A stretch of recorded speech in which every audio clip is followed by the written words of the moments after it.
Good morning. Thank you guys for being here already. I'm grateful for that.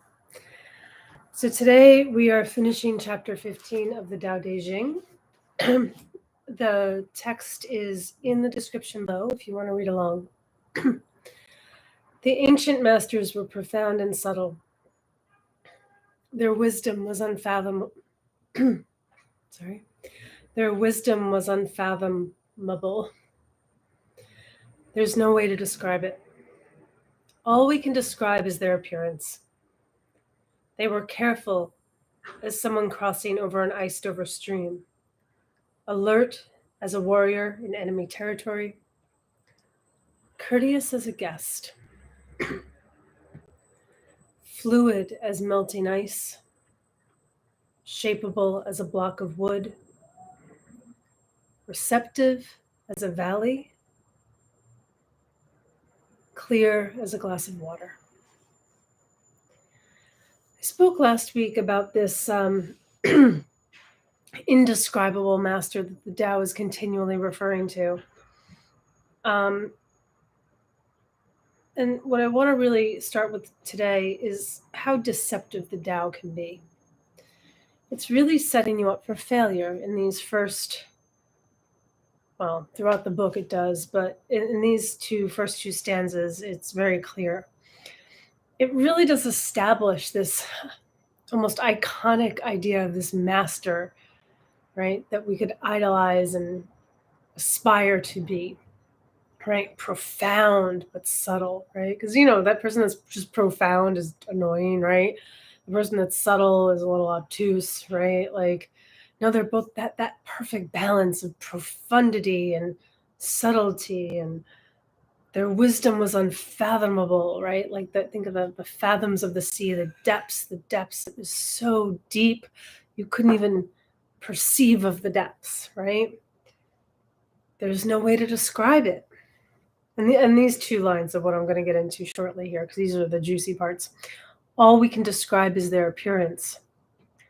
And then it goes on to be like, they were careful as someone crossing over an iced over stream. Think about living your life like that alert, that present, that careful as if you were crossing over an iced over stream. You can cross, but you're alert and awake to every noise and crack and the sense of the ground.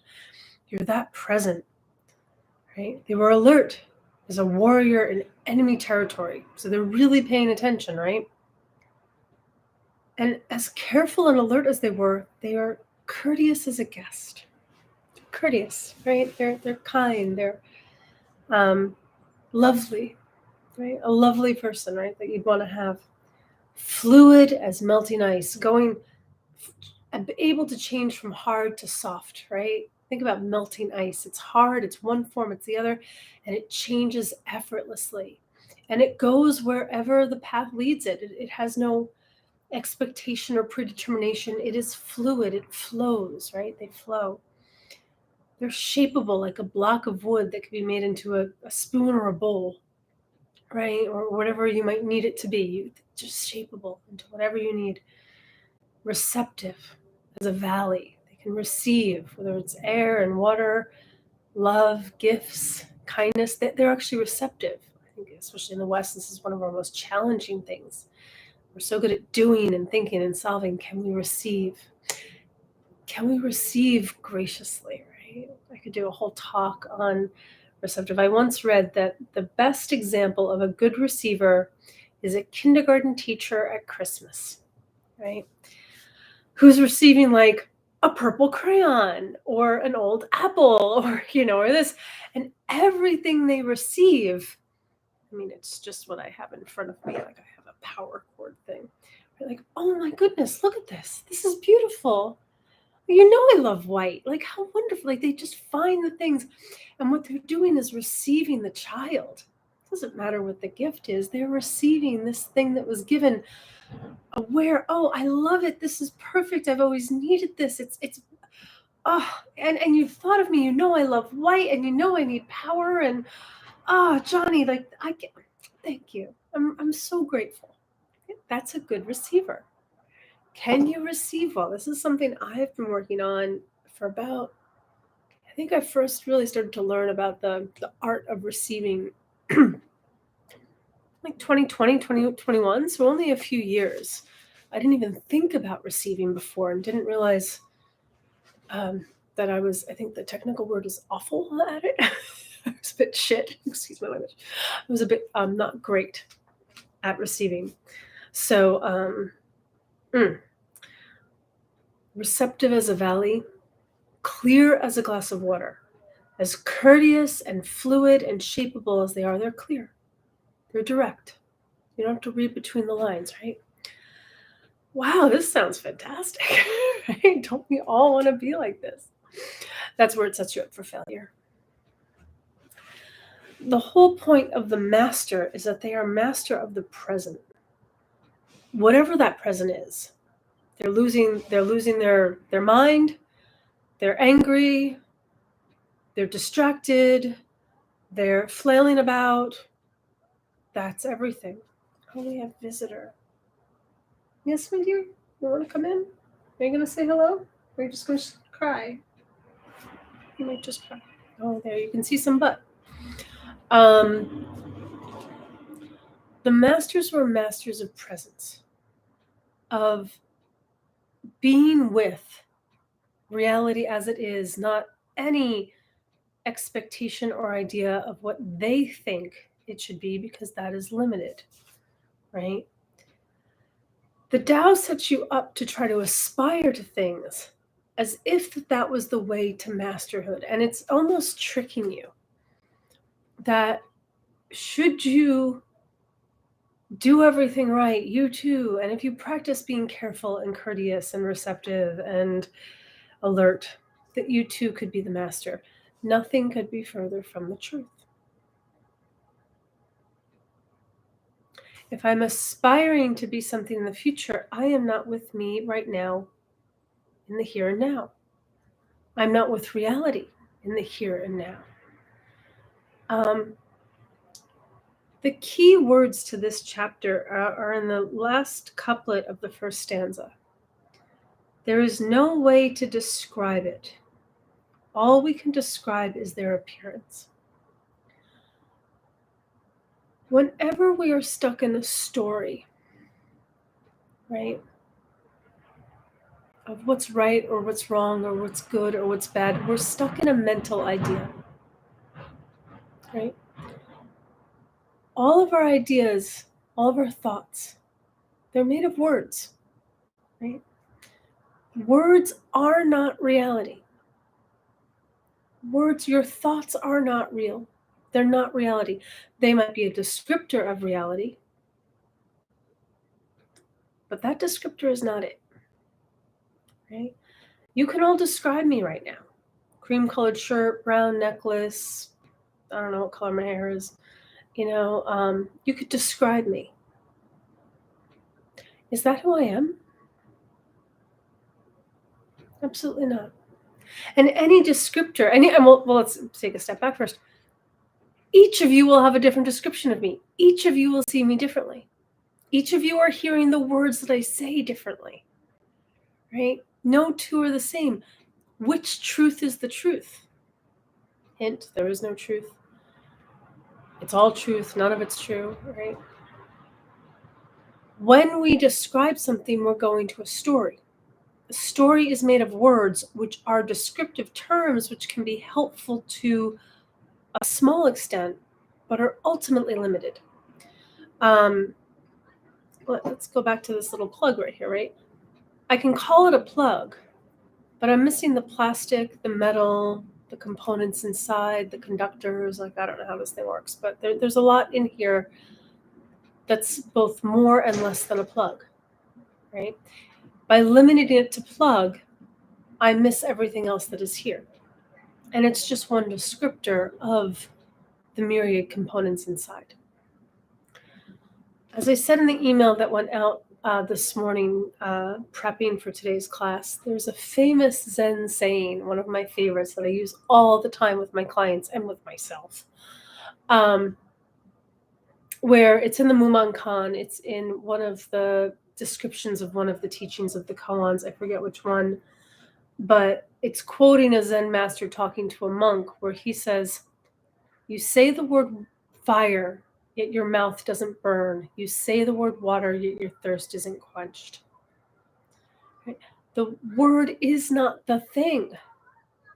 I say the word fire. Fire does not come out of my mouth because the word is not fire. I say the word water. My thirst is not quenched. I forgot to bring water today. Right? I always have some water because I always get a little funky in my speaking. I forgot to bring water today. Actually, I didn't. It's right over there. It'd be very awkward for me to get up and get it. But I didn't put it where I needed it because I was doing something else. And as many times as I might say the word water right now, until I get up and get it, my thirst is not quenched because the water is not the word and the word is not the water. Right? This is everything you think. Your thoughts are not it. Your thoughts are descriptors, and descriptors language is an excellent tool. It allows us to communicate. But anyone who's been anywhere for a minute knows that all communication is limited and usually grossly misunderstood. As I alluded to before, each of you is hearing what I'm saying differently. Each of you is seeing me differently, right? We don't perceive reality as it is for a number of reasons. One, we don't even have the perceptive tools in our body to perceive reality. Go to the Donald Hoffman TED Talk where he really talks about this. We have sight and hearing and taste and touch and smell and emotion and these things. We know that there are bugs and birds that see colors that we can never see. My cat can hear and sense things that I cannot. We just have different receptors, right? So what is real is beyond any singular thing's perception. So even if I see this and call it a plug, it's so much more than I could ever perceive. And what these wisdom teachers are pointing us to is to get beyond the limits of the thinking descriptive mind. Because there's more than what we think. Because, pardon me, forgot the water. When I'm stuck in the story, I'm detached from my body. And here's the thing, we're not getting rid of the mind. We need the mind. We need the language. It helps, like I said, it helps us to communicate. It's a good tool.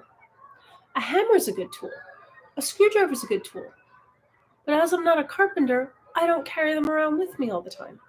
I don't depend on them to live. And even if you are a carpenter, you put those tools down at the end of the day to eat your dinner. You pick up other tools. The tools are not the thing. The tools are not the house. Right? Language is a tool, but know where its function should end. So when it says here, there is no way to describe it, they're not, this is probably the most important, one of the most important lines here.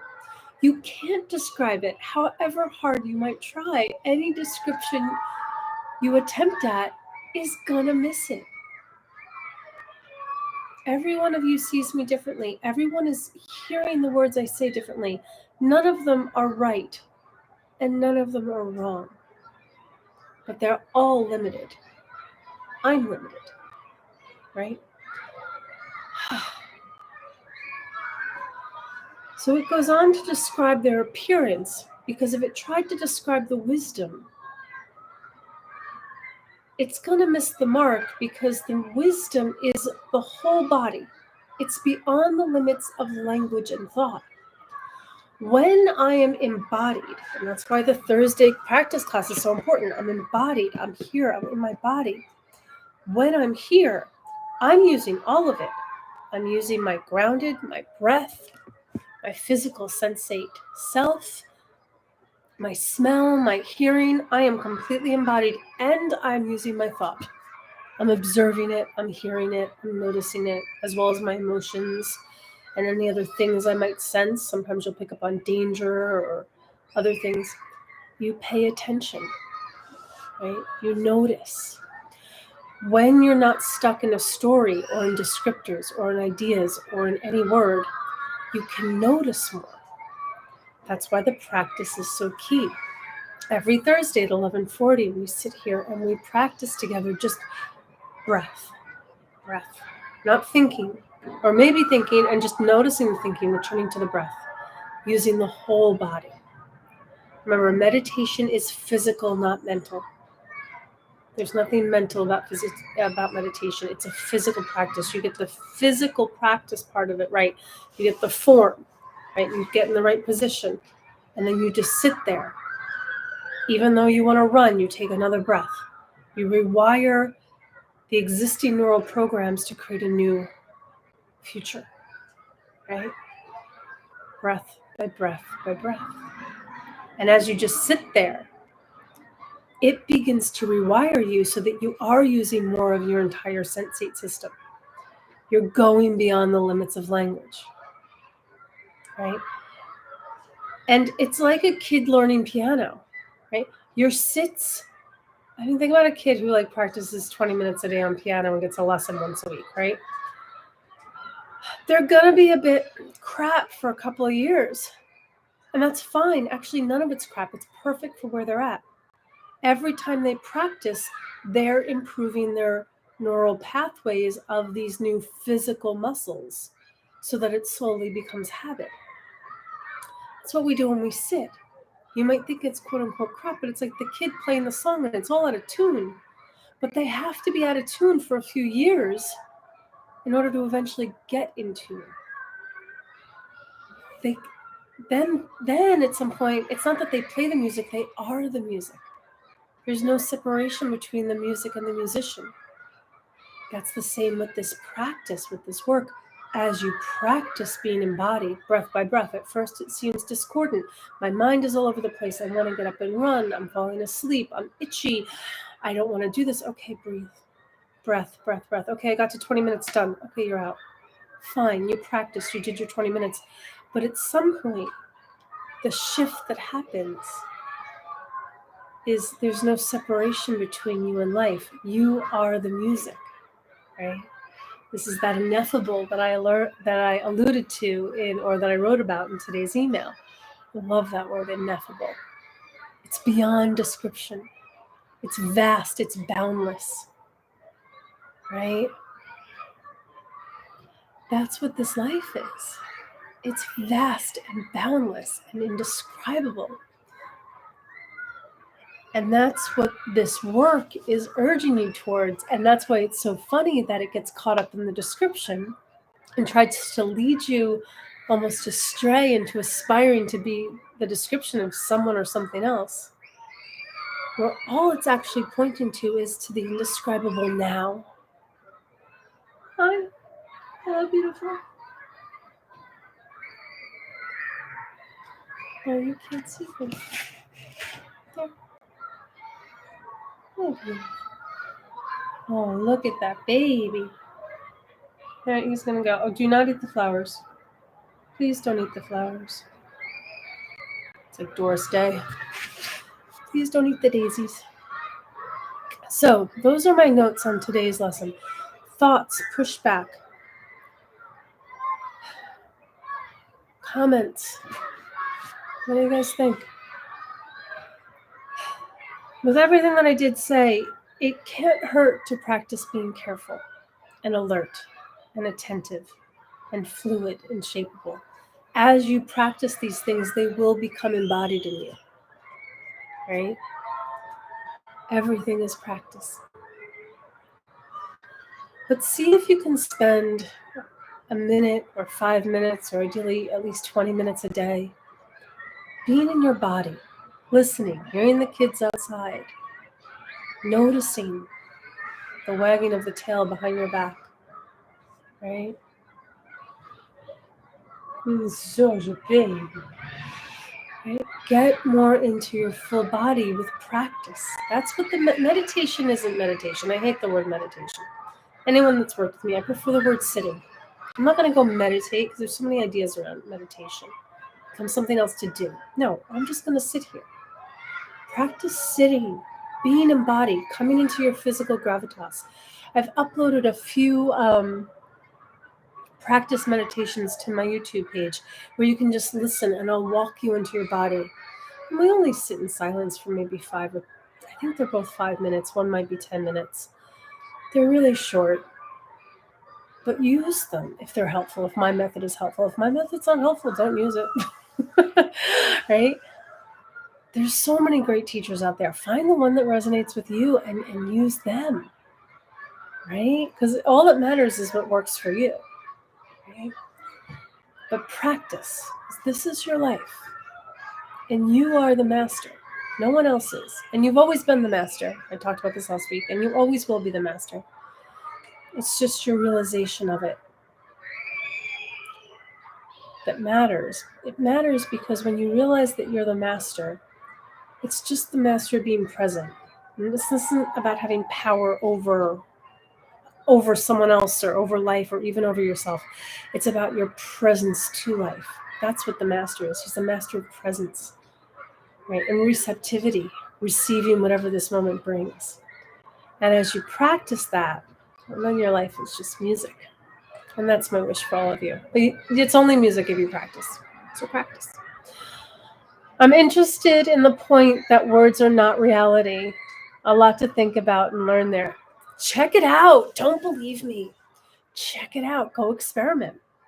Right? There's when I used to do corporate training, there was this exercise I used to do with teams where I'd have them look around the room and I'm like, can you understand what everything is without naming it?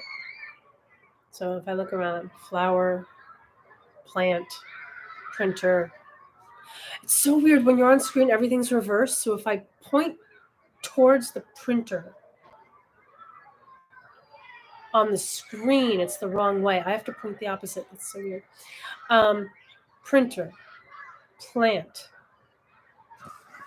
cat, right?